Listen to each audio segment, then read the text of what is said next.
guys, welcome back to Alpha Omicron Pi Xi Omicron's YouTube channel. Today we're going to be talking about different key terms that are really important in discussing racial inequities. Race versus ethnicity. Race is the physical differences between groups of people, whereas ethnicity are the cultural differences such as religion, language, and ancestry. I feel like I am a good example of this difference because under the US Census, I am considered white because that is my race, even though I'm clearly not because my ethnicity is Egyptian. Racism can be defined as prejudice, discrimination, or antagonism directed against a person or people on the basis of their membership or a particular racial or ethnic group, typically one that is a minority or marginalized. Though there are many forms of racism, one of the most prominent examples that comes to mind is the segregated bathrooms and water fountains that aim to further divide people of color from whites. This segregation was a result of the Jim Crow laws that existed from the post-Civil War era until 1964, when the Civil Rights Act was signed into law, only 56 years ago. Oppression is the systemic weight of discrimination and prejudice in the people it affects. An example of oppression would be unequal treatment, or if a group is denied access to freedom of speech. Culture is an umbrella term for the social behavior and norms found in societies, and the knowledge, beliefs, arts, laws, customs, capabilities, and habits of the individuals in these groups. An example of this would be any language or dialect that a group has. Stereotyping is the oversimplification of a certain group of people. So an example of this would be, some people say, oh, all people from the Middle East are terrorists, which clearly isn't true, and usually it's meant in an offensive way, but sometimes people will do it without even noticing and they don't think that it's a bad thing. However, it is, and it can also be used for other things other than race or ethnicity. It could also be used for sexuality and religion. Intersectionality or intersections, and this is when you're just a part of more than one group. So first, for me, I am Asian American and I am a woman, and since those two are of different groups, what makes me me is that I am Asian American and a woman. Diversity is the quality of diverse or different cultures as opposed to monoculture or the global monoculture or a homogenization of cultures. An example of this is race diversity, which has to do with the person's grouping based on physical traits such as Caucasian, African, Latino, Asian, etc. Inclusion, which is the action or state of including or being included within a group or structure. And to include means to allow someone to share in an activity or privilege as a part of a whole. An example of this would be multiple types of people being invited to a group. Equality is promoting fairness. I like to think of it as you're having a dinner party and everyone is invited and everyone has a seat at the table. Whereas equity is giving everyone what they need to be successful. So this means everyone's allowed to eat at the table, everyone's allowed to talk at the table, those kinds of things. And having both of them is what makes people more equal. And you can also see it in this graphic right here. This is like the best example that I can find. Systemic racism.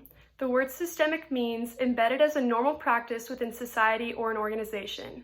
Systemic racism leads to issues of discrimination in criminal justice, employment, housing, healthcare, political power, and education. In Kansas City, Missouri, there's a clear divide along Troost Avenue, which resulted from intentional acts by real estate developer J.C. Nichols. Nichols is known for instituting racial covenants that intentionally made it difficult for certain people determined by race or socioeconomic status to purchase homes in certain parts of the metro. A prejudice is judgment towards members of another group. An example of this is racism, sexism, or homophobia. Marginalization. This is treating people or a group as unimportant, insignificant, or of lower status. Think of pushing this person or group to the outside, pushing them to the margins, or placing them in the outgroup. A clear example of marginalization can be seen in the popular TV series The Office. If you look at the photo displayed while selecting The Office on Netflix, Daryl and Kelly are posed on opposite sides towards the outside of the frame, Oscar is staged in the back corner behind other characters, and Stanley is framed furthest back and is barely visible upon first glance. Ethnocentrism is evaluations of other cultures based on your own perceptions and customs that are in your culture. An example of this is that Americans tend to say that people from England drive on the wrong side of the road rather than they drive on the other side of the road. Privilege is a special right, advantage, or immunity granted or available only to a particular person or group. An example of this is white privilege, which can be seen in white people having a more positive relationship with the police, generally speaking, compared to other races. Discrimination is acting upon prejudices. An example of this is being refused a job based on your race, gender, or social class. Microinvalidation is the use of comments or behaviors that exclude, negate, or nullify the psychological thoughts of a person of color. An example of this would be complimenting a person who was born and raised in the United States on their English simply because they're not white. Microaggressions are the physical and verbal treatments intended to discriminate against a marginalized group. This is also known as subtle racism. And an example of this is failing to learn to pronounce or continuing to mispronounce somebody's name after they've already corrected you on it. Cultural appropriation is when a dominant group takes elements from a minority culture. An example of this would be certain Halloween costumes and having themed parties that also pull elements from a minority culture. Acculturation is the process of adapting to a new culture. So let's say that someone from a different country moves to the United States. They would learn and adjust to our culture. So that means that they would change the way that they dress, the way that they speak, and the way that they act.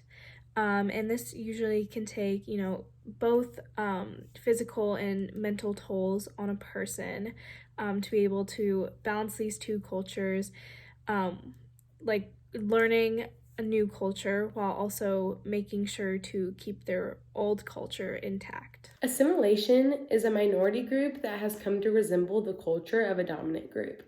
An example of this would be the change of dress and behaviors an immigrant may go through when living in a new country. Unconscious bias. It can be defined as learned stereotypes that are automatic, unintentional, deeply ingrained, universal, and able to influence behavior. An example of unconscious bias can be illustrated by Google's reaction to YouTube's video upload feature back in 2005. 5 to 10% of the videos uploaded were upside down. Some people were filming with their left hand, and the right-handed designers made the unconscious assumption that everyone films their videos with their right hand. Conscious bias, in its extreme, is characterized by overt negative behavior that can be expressed through physical and verbal harassment or through more subtle means such as exclusion. An example of conscious bias can be something as simple as picking teams for a kickball game. Team captains choose players who are most similar to them and who will most likely be an asset to their team. Usually captains pick boys first and girls last, and whoever is picked last feels the ultimate bias against them from the team captain. Perpetual foreigner.